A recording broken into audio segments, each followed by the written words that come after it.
Okay guys, this is our first literary circle, so we just started reading the book. We're about I'd say halfway to the middle almost, so we've made good progress. I think we can start, who wants to start? What are you? Okay. No, the leader. Okay. The leader, I think you should start. Okay, I will just start with what I'm enjoying. I'm definitely enjoying kind of the eeriness of the book almost. Some of the things are unsettling, and I've never read a book that has made me feel unsettled or kind of freaked out. So yeah, what do you say? I definitely agree because some of the things because I'm a very visual reader, so when I read, images pop up in my head and everything like that. So when I'm reading some of the things, especially the leaf scene, and things like that, or when the violin got thrown at her head, it really it was wow, because I pictured it in my head, and especially not knowing what's going to come next, because a lot of the things are what's going to happen, especially because with how far we've gotten in the book, we still have more than halfway left, and it feels like they're getting to the end of the story, but we still have so much more to read. So. What about you, Tiseyi? For me, I'm just enjoying the sort of drama in the book. I don't know where I currently am in the book, but the last main thing that I remember is her finding out that she actually had a twin and the twin died. That was a bit surprising to me. It took a while for me to mentally comprehend it because I kind of struggle with reading these kind of books. I prefer picture books just to look at the images. But actually imagining her going under the bed, seeing the box, bringing it out, and actually going through the contents, that was kind of surprising. What about you, Scarlett? I agree with Sydney about the visual learner part.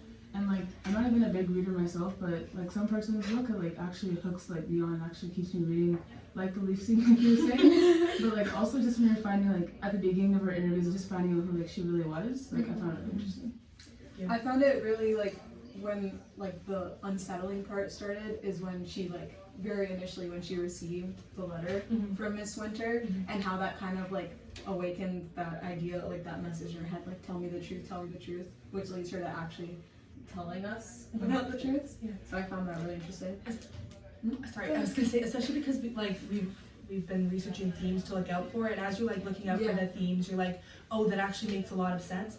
And even for me, the whole unreliable narration thing, just reading it, she could actually be an unreliable narrator, and everything that she's telling us might not be true. So just knowing that is crazy. So far, what do you guys feel you're struggling with? Do you want me to start? Yeah, go ahead. I'm kind of struggling. I don't find myself struggling almost. I what I said before, the unsettling parts and stuff like that. That's kind of hard to read sometimes, but I'm also kind of struggling with kind of trusting what she's saying, because one of my themes that we'll speak about later is truth versus stories and the instability that truth and forbidden knowledge causes, but kind of choosing to trust her narration or even Vita's story is kind of difficult, because throughout the book she's been it's repeatedly said that she does not tell the truth. She had before, when she's been interviewed before in the past, she has over 30 different identities that she would tell different interviewers, so it's kind of hard to believe, and I kind of am starting to believe her more because in the chapter I was on, Margaret found the records of the Angel Field House, but that's kind of what it is I'm struggling with. Yeah. I'm not struggling so much with the content and everything like that. It's more so the motivation, because there have been scenes where they're super exciting and full of what the heck is going on here, and then going into the next chapter where they're kind of winding down a little bit. It's obviously still interesting, but going from that really eerie gothic part of the book to something that's a little bit more wind down is a little bit difficult. So I think the main thing I'm struggling with is actually staying interested in the book, because again, I don't really read these kind of books, so I think after the first few sentences on the first page, I kind of just stopped reading for 1-2 days, and then I got back to it. So I think it's just the motivation that's kind of dwindling there. Yeah. I would say just remembering a lot, because there's a lot of complicated stuff in their family history and a lot of things that are popping up, and just me remembering oh, this happened to this person, this happened to this person, and just knowing what's happening to who is just all I'm struggling with. Yeah. Hey guys, I think now we should move on to talking about our themes that we went over. So, Sydney, was it Yeah, So sure. your themes are secrets and hidden truths, truths. Hidden truths and unreliable narration and ghosts. So did you have any like moments in the book or even like more specific quotations that piqued your interest? Yeah. With your themes? For sure. So I like the biggest theme that I found is definitely unreliable narration. So if I go to some of the parts in my book, I've tabbed them with orange. It's even Vita's an unreliable narrator as well as Margaret, because some of the things that she's saying in her story kind of hints to some form of unreliable narration. So something that Vita said is, I shall start at the beginning, though of course the beginning is never where you think it is. So that kind of got me thinking, like, is this, the beginning of this book actually where we think it is? Because this story, always talking about having the beginning, but at the end, I was looking through the chapters, and there's a chapter at the end that's called Beginnings, which is making me think, like, are we really getting the full story here? Are there details that are being left out? Yeah, that's on page 58. And there's a lot of other themes that they're in there, like human lives aren't pieces of string that can be separated out from a knot of others and laid out straight. Families are webs, impossible to touch one part of it without setting the rest out, without setting the rest vibrating. Impossible to understand one part without having a sense of the whole. So it's almost like we're only getting parts of the story every so often, and we don't really understand the whole yet because we haven't gotten to the end. So I think that's pretty cool. Do any of you notice any of your themes in this chapter or anything like that? Does anyone? Or in these pages? Scarlett, your themes are death and grief and haunted houses and estates. Did you find any quotes that kind of stood out to you? Yeah, I'm not sure if this is in the same chapters, but like I didn't find too much on grief but like I found some on death, but like they were never actually like had much grief, like especially like the two twins. Like they didn't really like seem to care. Like on page 76, it says, one place it says, Ronald said, Charlie, it's you and me now, do you understand? He didn't seem to care. Just after that, just says he nodded, good, now where's Paul, whatever. And then there was another one that said, she knew Ronald's death a few weeks ago and knew how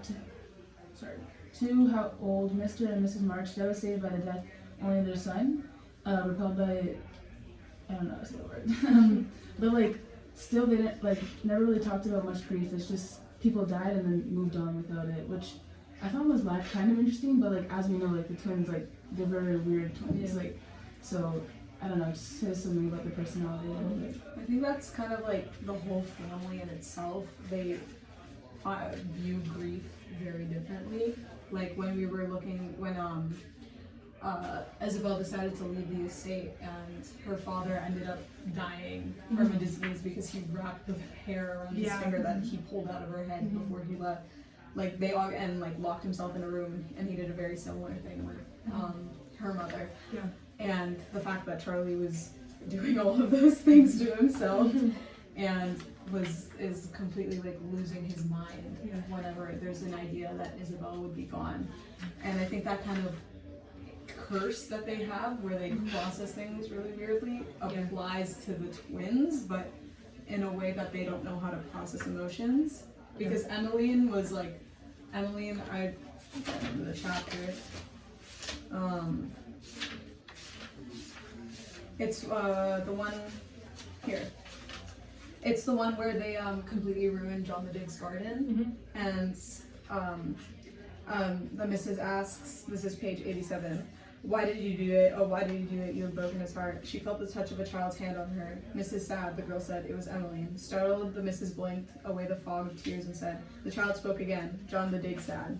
Yes, the missus whispered, we are sad. The girl smiled. It was a smile without malice, without guilt. It was simply a smile of satisfaction at having noted something correctly and identified it. She had seen tears, she had been puzzled, and now she had found the answer to the puzzle. It was sadness. And then like a couple lines later, was it possible that the girl one day might understand?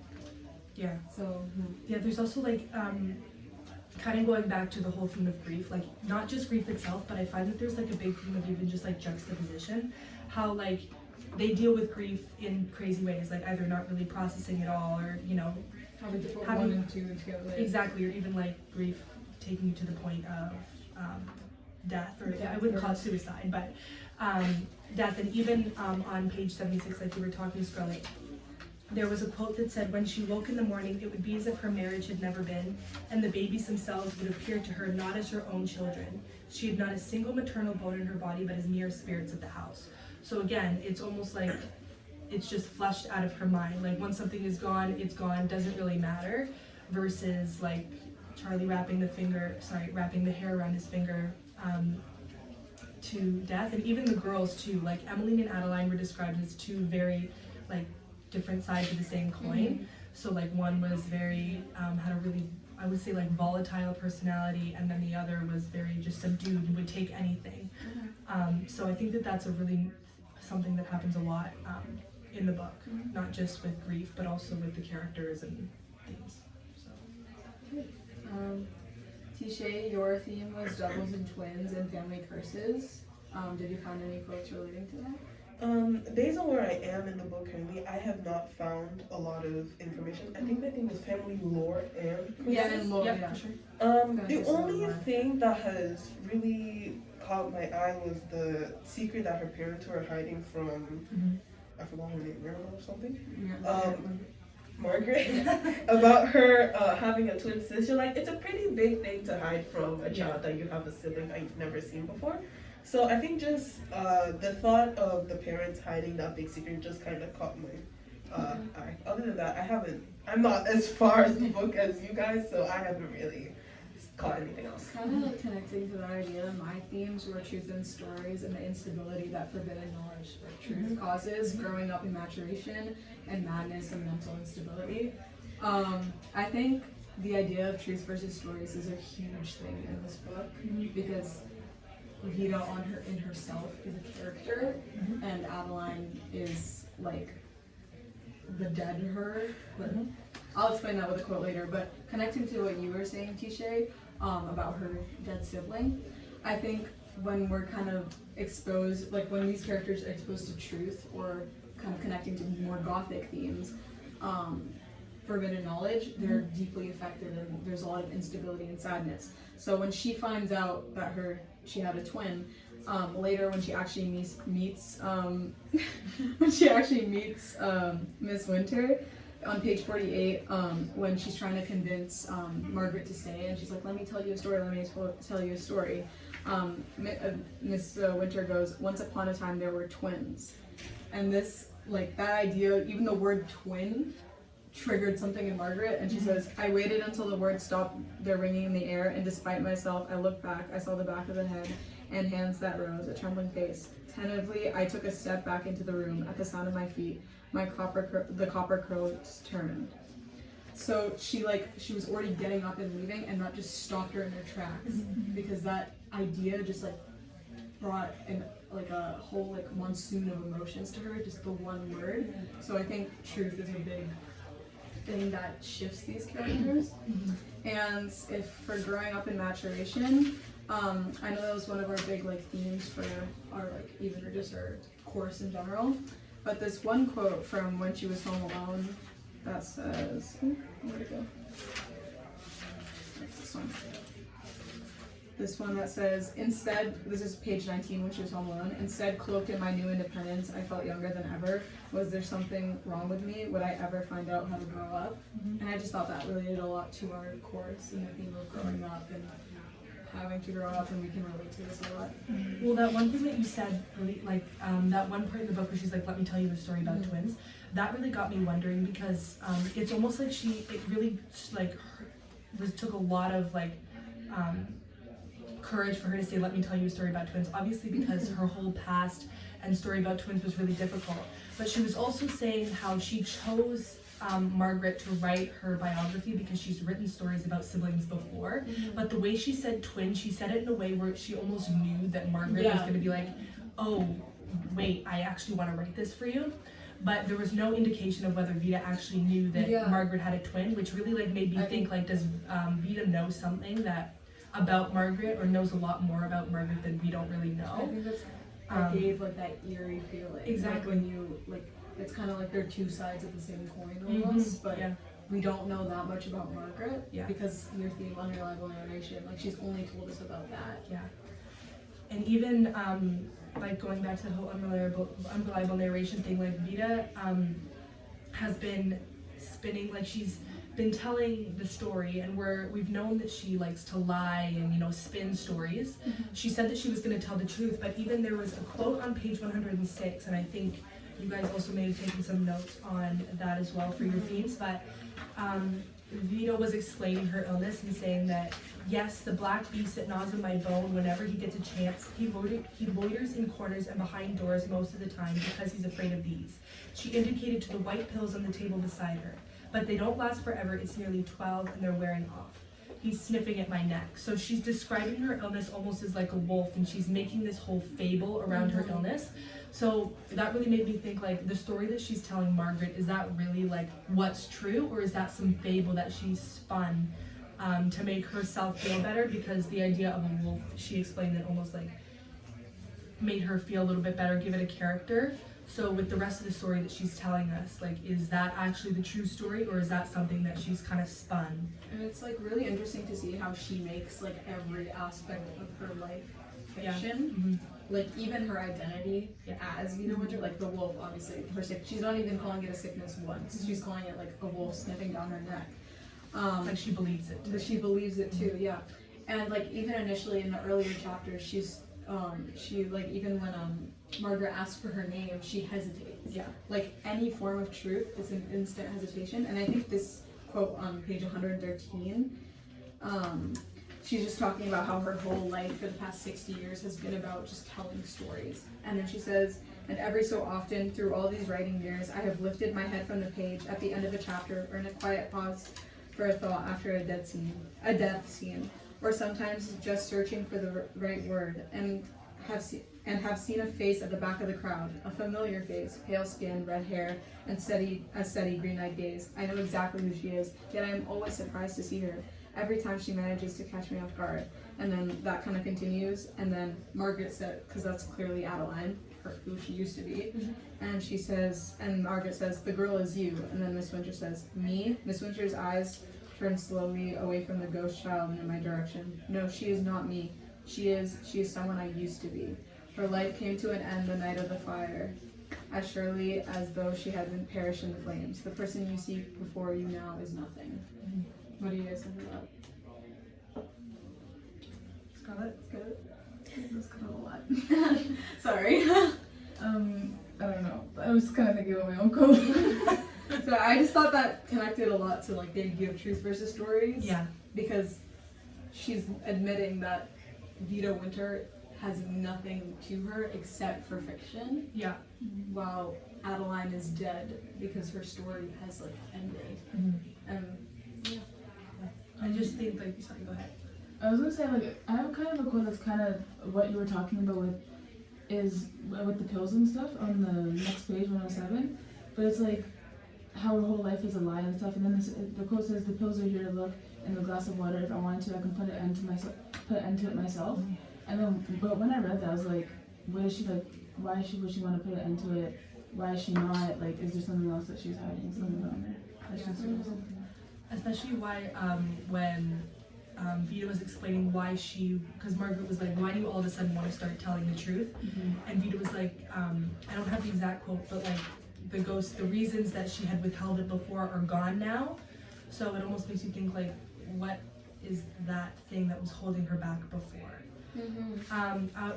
It could be like her looming death, that she feels the need to tell her story now, but I feel like she's the kind of person that would take that to the grave, especially just reading about her. And even when near the beginning of the story, when Margaret like wants to know if she's actually going to tell the truth, she's like, explain to me like the rule of threes. So I'm going to ask you 3 questions where you have to tell me the truth. And Vita says, if you had asked me 2 questions or 4, I might have been able to lie, but 3.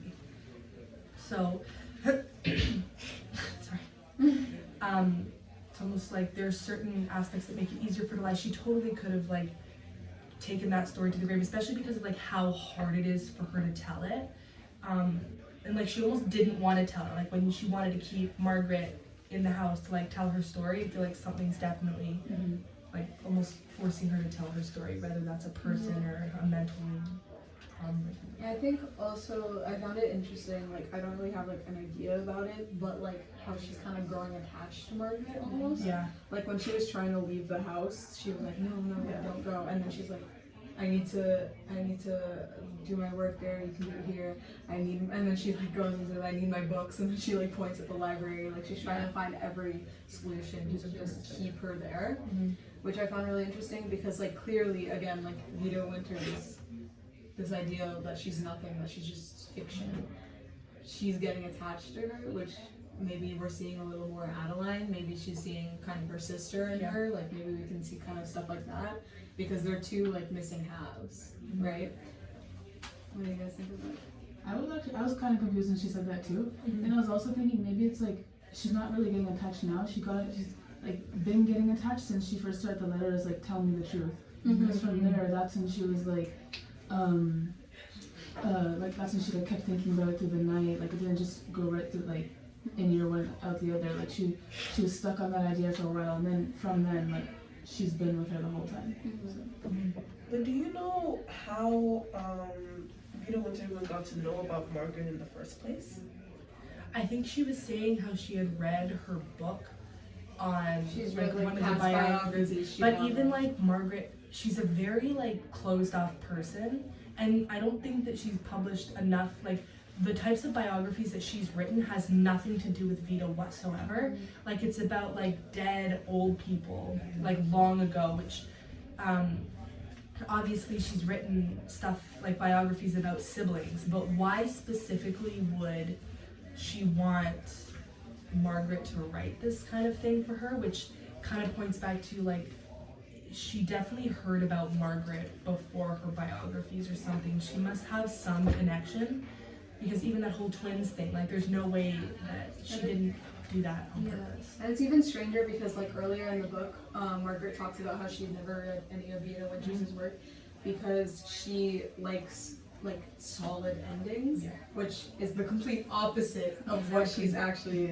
writing about from like Vita's word. She only likes like happy endings or sad endings, but they have structure, they have good things. But when she read like Vita's work, like the 13th tale, what was the tales of changes and desperation, like she was like perplexed by it because they were so complex, the endings were so different. So she didn't even know about how Vita wrote initially. So it's even stranger to me that they're kind of complete opposites, but they're also very similar. Exactly. Yeah. Scarlett, what are your thoughts on that? No, like I completely agree with what you were saying. Like I don't know, like the opposites. Like I'm just kind of confused. Like the relationship between the two of them, I'm not like 100% on that. Yeah, I feel like they're definitely both getting drawn to each other, because even like when Margaret would read Vita's books, like she was saying how she was almost like entranced and people had to like snap her out of it to really come back to reality. So I think in both ways, like Vita's like need to stay connected with Margaret, and then Margaret's need to stay connected with Vita, not necessarily her as a person, but also her story. She was even saying, as like Vita was telling her story, how she was also like entranced, which I think they both have some sort of connection. Obviously spending time with each other, but there's something that I feel goes deeper than just the stories.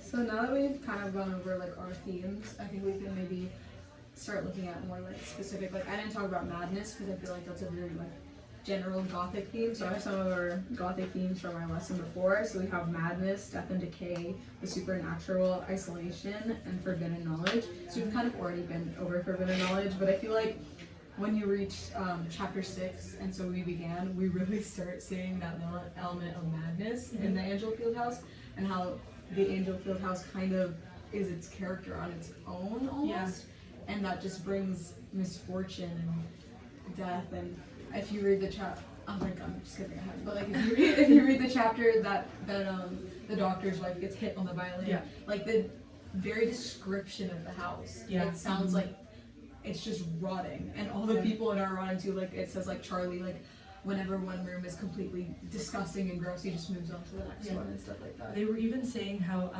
after she got hit in the head, the doctor's wife, how she thought that she had seen a ghost, which was one of my themes. Like it was a woman in a white dress, and it was like almost as if she had seen a ghost. And then it was the doctor who had said they did say that this house was haunted, which I think relates to your theme, Scarlett. What did you catch Yeah.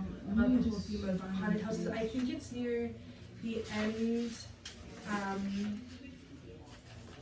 Well, I have this one. I'm not sure if this is exactly what you're talking about, but it says, on page 9, no old house is without its stories, no old house is without its ghosts. Yeah. And I think that's like, and then it says, and the very twinness of the girls had spookiness about it.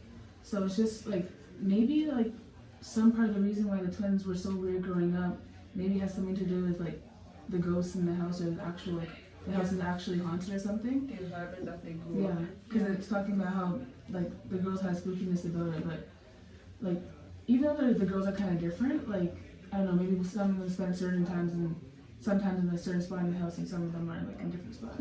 Like every single person that comes out of that house ends up being broken. Like Matilda died because, okay, first of all, Isabel was born in a store.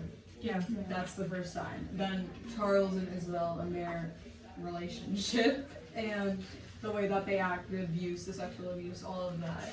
That's all in that estate. Her father died, Isabel's father died in that estate. Charlie did all of those things to himself in that estate. And here are the girls that are not only wreaking havoc in their own home with the garden, but are doing it outside as well with, like, for example, the baby, Marilee's, whatever they called her, Marilee's baby. They're wreaking havoc outside. It's like almost like this Angelfield curse is kind of spreading. Yeah. Because this already the doctor's wife has been affected, and now that all led to Isabel getting. What did you guys think? I thought it was really interesting that Isabel got sent to an asylum. Did you guys see that part? Yeah. No, I did. I just thought that, like, she didn't. There was a quote that said she submitted herself to them like a lamb, settled obediently in the seat, never looked out as the horses trotted slowly down the drive towards the lodge gates. So that, like, one of my themes was ghosts, and I thought that it was like almost like she's a ghost of a woman. Like, she has no personality. It's just like she's a body. She has no thought, anything like that. And like to the point where she didn't care about going to an asylum. Like her brother cared more about the fact that she was going than she did. Like she just submitted herself, which obviously clearly she's not in a proper state of mind. Like I just didn't think that she was like a conscious woman. And one of like the really interesting things to me is that as soon the chapter where she comes back with the twins, the next chapters they're not, Charlie and Isabel are not mentioned at all. Yeah. It's literally the Mrs. and John the Dig raising them, and they're already like old and they're like struggling a lot. So I found it like that's kind of opposite of one of my themes. Growing up in maturation, like they have not grown up in the slightest. Like Charlie is still a guy that with problems, he just sits in a room by himself. And Isabel is not being a mother to her children or anything. So it's like a complete lack of maturation. I just totally thought of something as you were speaking. Circling back to the whole Isabel asylum thing. She, like, that whole quote about submitting herself, like she didn't really care, but she had the thought of mind to throw a violin at someone's head. That almost makes you think, like, did she do that for a reason? And like she had no problem going to the asylum whatsoever, but for some reason, a woman coming into her home, she just like threw a violin at her head and just walks away. And I just thought, like, how does she have, like, because this makes her seem like she's brain dead in the sense of like she just doesn't care, but she was able to throw a violin at someone's head and just like she had the state of mind to be able to do that. Makes you think, like, did she do it for a reason, or did she do it because she's not well, or did she do it to like get out of the house? Because even like the whole neighborhood was afraid of the girls and everything. And like they that. all had to complain to the doctor. Yeah. And they just wanted some things to change. Kind of connecting where you're saying, like, is she insane for doing that? Is she like whatever? Like, why would she throw a violin in her head? And this quote kind of stuck with me from page 107. After like Charlie like comes out of his room and is like, oh, there's a woman on my floor who got hit in the head. He says he felt still a doctor's wife apparently dead in the music room was a problem he couldn't ignore. Yeah. If it had been one of us, ... but an outsider. Yeah. So the Angelfields are obviously very, very closed off. Yeah. And maybe in a way that was Isabel seeing an outsider and just wanting them out. Yeah. And wanting them completely out. Like, it's a little, like, first of all, like, when her husband died, she comes straight home. Her husband was a very rich man. Mm-hmm. She could have stayed at the estate they were in. She's, like, attached to that house. Yeah. She's attached to that. The twins, they're attached to each other. They don't speak to everyone else. Like, everyone in the Angelfield house is, like, attached to that, like, melancholy, that madness, all of that. It's all stuck there. And I think maybe as soon as she sees an outsider, as Charlie earlier referred, or Vita referred to her as, it was like, need her out. Yeah. Kind of mentality. Especially, definitely like the whole thing being tied to it. Like I remember near the middle of the book, I don't have the exact page, but her father like beat her when she said that she was gonna marry someone and move away. And that like kind of she felt the need to leave sooner, so she left. She had the twins, but then she comes back and she said, good, now where's Pa? When she comes home, almost like she was excited to see her father. But even after her father beat her and did the crazy things to her, and she even said, Roland's dead, Charlie, it's just you and me now, do you understand? They were talking, like, in the beginning of the book, Charlie would, like, beat her and do crazy things to her, but she was still felt compelled to come back. It's like attachment. Attachment, which is crazy, especially to someone who beat her, has like a weird obsession, like they literally cut each other's arms together. And obviously she's clearly not well. Yeah, and even, sorry, I'm not talking a lot. and even before like the initial abuse started and Charlie was just looking for his next victim almost, because the entire home was just victimized by him literally. Hold on, I think I have. Even like he would get his own. Yeah, he would get his own back later. He would time and time again. She would pay for this. Yeah, like when he took her out back when they were younger to cut her arm, she did it herself. Yeah, like she did it herself. Like this madness has already been born and has already been in her. Like the Angelfield kind of curse has already been in her. Like page 64. When she did it, I'm not gonna read that part.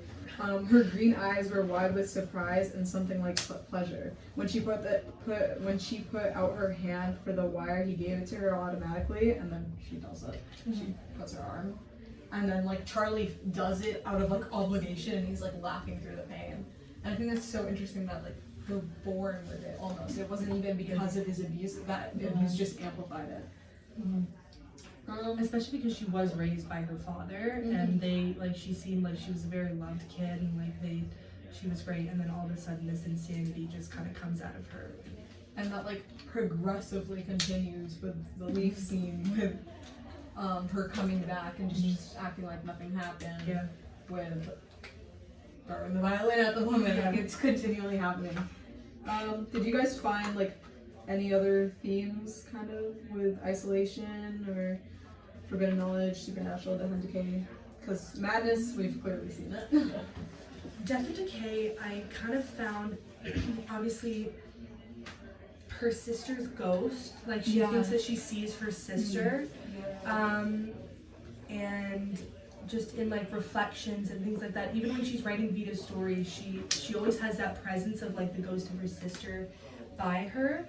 And there was a point in the book, I'm gonna see if I can find it, where she's writing and then she was explaining how her sister, like the ghost, almost looked like it was decaying In the window. Like in the window. I need to find those. I'm gonna see if I can find it. But while I'm looking for it, did you find anything like?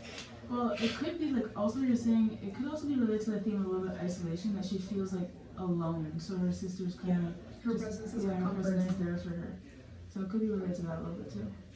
Yeah.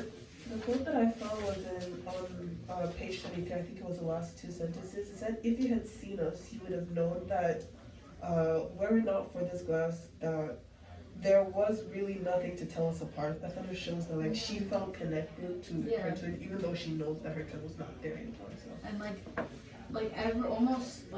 every other chapter kind of ends with a mention of her twin. Like the gardens one, for example, she says, Walking in Miss Winter's, this page 88, walking in Miss Winter's garden, I met my sister. Radiant, she unfolded with her vast golden wings, as though to embrace me, and I was filled with joy. But when I approached her and I saw her eyes were blind and she could not see me, then despair filled my heart. So she's like so attached, so like kind of connecting back to like the whole thing with forbidden knowledge and truth. Like the truth is making her miserable, but the memory almost kind of comforts her. So she's so isolated. She uses a depiction of her sister that she's never even met as comfort. Yeah. Did you have a vote? No. It's a big book. It's okay. Yeah. Okay, like we know. We know what we're talking about. Yeah. Do you guys find like anything else that kind of felt gothic? I wouldn't say gothic, but there was, again, I keep circling back to the unreliable narration. But no, it's a bit this one is like especially stuck out to me. Like I read past it and then I went back. When Adeline was in the garden, sorry, not Adeline, Margaret was in the garden at Vita's house, and she said, to anyone who took the trouble to look, I was plainly visible, but when people are expecting to see nothing, that is usually what they see. And that made me think, like, are we just plainly listening to Vita's story and not expecting her to lie or find anything, that we're missing plain clues that something is wrong? Like the way that Margaret is almost entranced by it, are we being entranced by it in the same exact way? Like, are we just super interested in the story? Yeah. But it's highly unlikely she's telling the truth. Like we're probably the same as Margaret. yeah. Like I know that she found like the records of the Angelfield house and the people and stuff like that, but those like ended slowly because Roland, Margaret's husband, died, and they didn't track the linens in that time. So maybe these people are real, but maybe the details aren't real. Well, yeah, especially because I think we're seeing it through the lens of Adeline, or like Vita, Adeline, Vita. Because it's not like it's straight fact. Like you're getting it from one person. It's not like you have someone else to kind of corroborate the story. It's just like it's coming from Vita, and we're expected to just take her word for it. Like Margaret's doing. She's taking her word for it and writing down every detail. So, did you guys find anything like that kind of related to biblical foundations?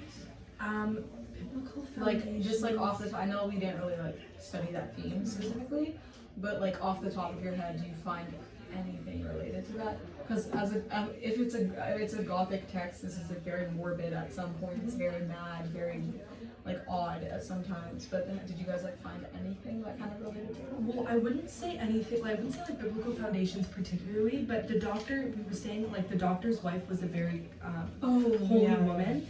And even like the doctor was saying how even though when he thought that she was wrong, he didn't want to say anything about it because it was better to just not say anything because she always thought that she was right.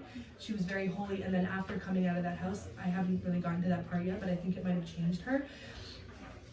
Page 100, can I read you? Yeah, go ahead. So page 104, it says, the doctor's wife wasn't a bad woman. She was sufficiently convinced that her own importance to believe that God actually did watch everything she did and listen to everything she said.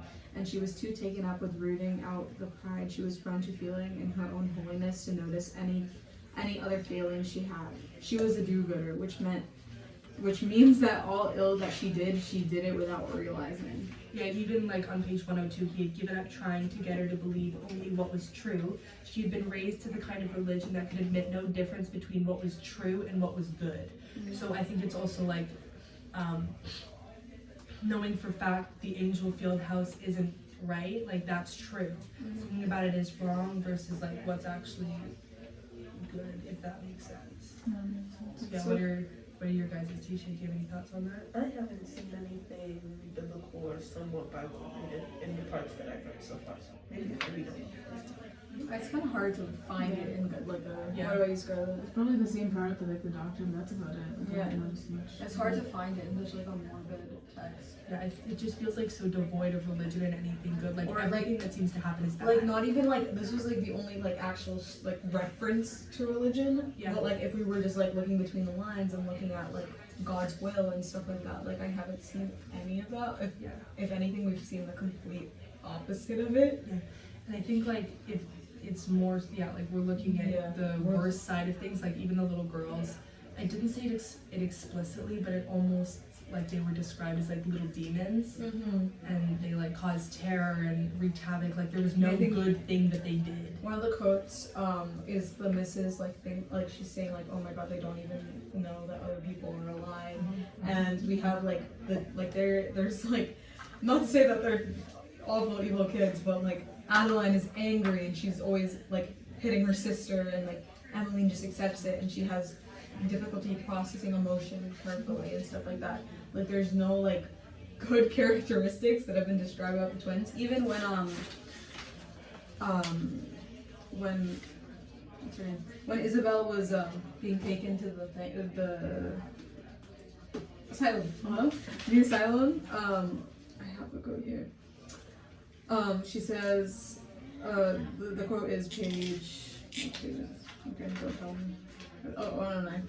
She submitted herself, like you said, to them like a lamb, sitting settled obediently in the seat and never looked out at the horses. And then the twins, unconcerned, were drawing circles with their toes in the gravel of the drive. Yeah. And then it says again that they look up. The girls looked up from their toe circles for a moment, then returned impassively to them. So like their mother is being taken away, and they're just really caring. Yeah, and I think they're trying to like they destroy anything that is inherently good to anybody. Like the whole thing with the garden.